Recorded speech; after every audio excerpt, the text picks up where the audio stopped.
Don in London, hello. My video is all about recovery from addiction to either substance or behaviour.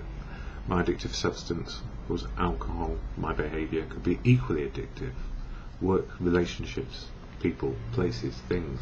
Always trying to fix myself and never very happy because I couldn't find out what the gap was inside me which caused the fear in the first place.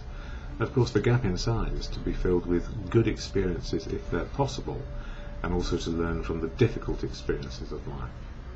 I need not fear that gap anymore. So I share here the daily reflections from AA, the Fellowship of Alcoholics Anonymous.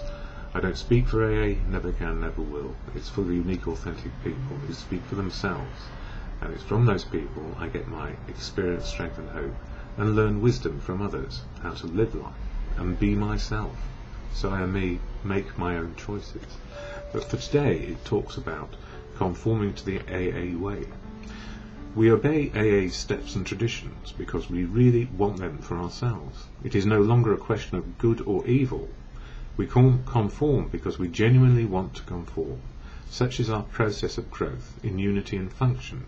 Such is the evidence of God's grace and love among us. And for me, the 12 steps are about open, honest and willing to face life on life's terms. And the traditions are all about unity, service and recovery. And that helps us find our spiritual life, which is to be able to cope with what's going on now.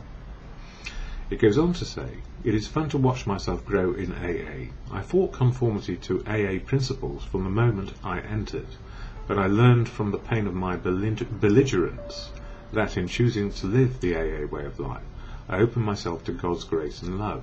And for me, that means God is truth, the absolute truth, not my belief or opinion. God is love, and God works through people, so I learn from others. Then I began to know the full meaning of being a member of Alcoholics Anonymous. And for me that means I'm just one of many, no bigger, no smaller.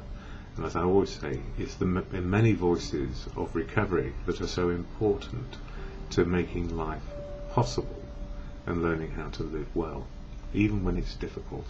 And the serenity prayer to God or good conscience, which I always share. God, grant me the serenity to accept the things I cannot change, courage to change the things I can, and the wisdom to know the difference is, for me, just for today.